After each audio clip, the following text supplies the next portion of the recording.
Hey everybody, just what is it? Sunday morning. Just heading down to Mexico.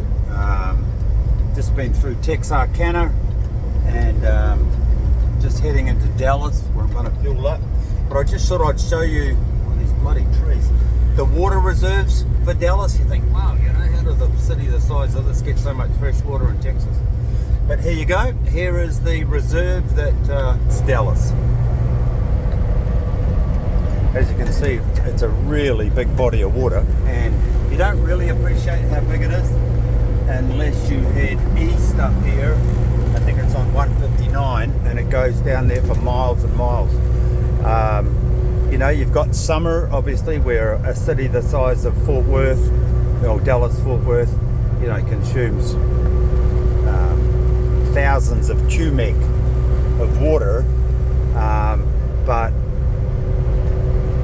you'll also get the huge big thunderstorms coming up off the Gulf of Mexico during summer, and the catchment for this area is huge. Well, probably the whole city is the catchment, but yeah, really interesting drive. I love sort of finding out about the infrastructure of the big cities and things like that, and you know, like weird shit like I love, you know, like how much toilet paper does a city the size of New York consume in a week, and you look at the sewerage operations for a city the size of Manhattan, New York. There's a big boat storage. Oh, you can't really see it, but these things are all around the lake. They love putting their boats under cover, and you know, you just pay. There's heaps of people work down there, you know, polishing boats and all that sort of shit, and services that, you know, fuel your boat, clean your boat. You know, you can ring people up and say, you know, make sure there's 4 cases of Budweiser or whatever.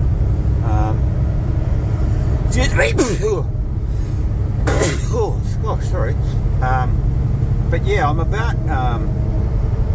Well, I've got to go through Mesquite first, then Dallas, fuel up, and then go down through Waco.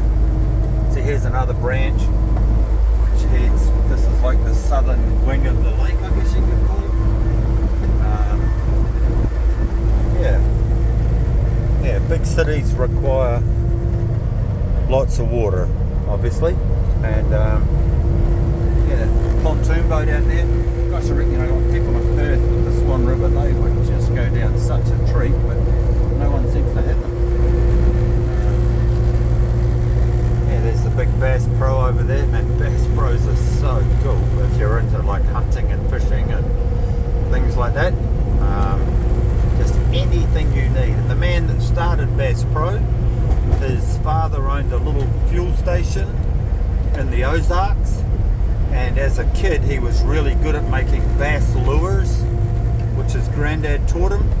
And he would make lures all winter to sell to the fishermen in summer.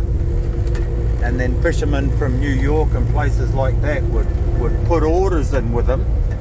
And that's how he started, was just making lures and selling it at his dad's one pump, you know, gas station. And it's now the biggest sporting store empire in the world. So, you know, people talk about these American dreams and stuff, but shit, things really happen here, you know. When you've got 400 million people, you can generate a lot of income. You know, like Walmart, you know, biggest privately owned company in the world, and he started off with one grocery store. His name, Sam was his name, and Sam Walton. And like just on Thursday, his daughter just writes a check out for $1 billion worth of silver.